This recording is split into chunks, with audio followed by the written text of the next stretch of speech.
एक बार गणेश जी ने पृथ्वी के मनुष्यों की परीक्षा लेने का विचार किया। वो अपना रूप बदलकर पृथ्वी पर भ्रमण करने लगे। उन्होंने एक बालक का रूप बना लिया। एक हाथ में चम्मच में दूध ले लिया और दूसरे हाथ में चुटकी भर चावल ले लिए और गली गली घूमने लगे और साथ ही साथ कहने लगे, कोई मेरी खीर बना दो। कोई मेरे लिए खीर बना दो। देखो तो, ये कैसा बालक है।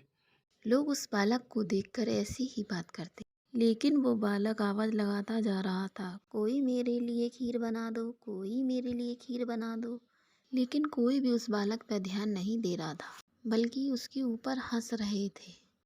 बालक को पूरे गांव में घूमते घूमते सुबह से शाम हो गई, लेकिन कोई भी उसकी खीर बनाने के लिए तैयार नहीं था।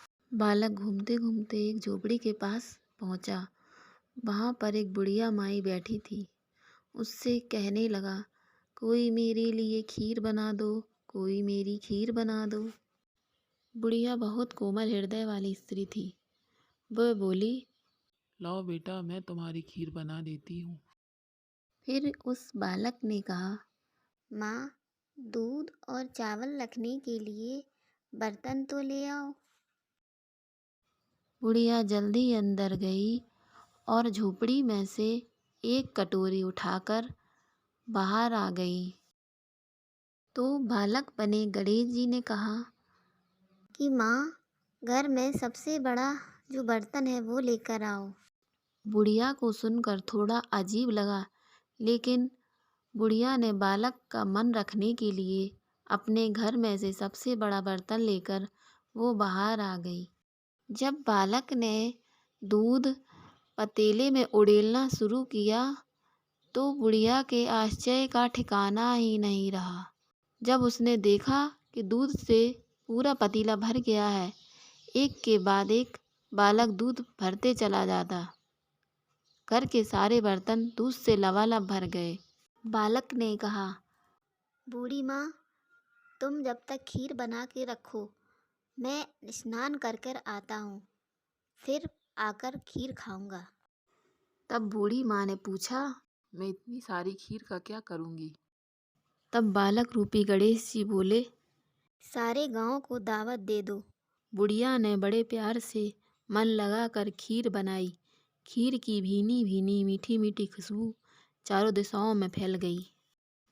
खीर बनाने के बाद बुढ़िया ने घर घर जाकर खीर खाने का न्योता देने लगी। लोग उस पर हंसने लगे और कहने लगे, खाने को दाना नहीं है और पूरे गांव भर को न्योता देती फिर रही है। लेकिन बुढ़िया किसी की परवाह किए बिना सबको न्योता देती फिर रही थी। लगता है बुढ़िया पगला गई है। बुढ़िया की बहू अपने बच्चों को लेकर बुढ़िया के घर पहुंची। जब उसने खीर के भरे हुए पतीले देखे तो उसके मुंह में पानी आ गया। वह एक कटोरी में लेकर बैठ गई और हाथ जोड़कर प्रार्थना करने लगी। हे गणेश जी, आओ भोग लगाओ। फिर उसने एक चींटी गणेश जी को लगा दी। और खीर खाने लगी।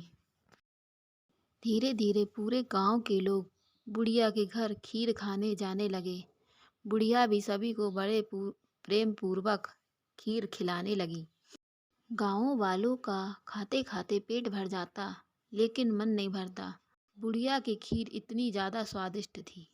धीरे धीरे पूरा गांव बुढ़िया के घर से खीर खाकर चला गया, लेकिन खीर के बर्तन ज्यों के त्यों भरे रखे रहे।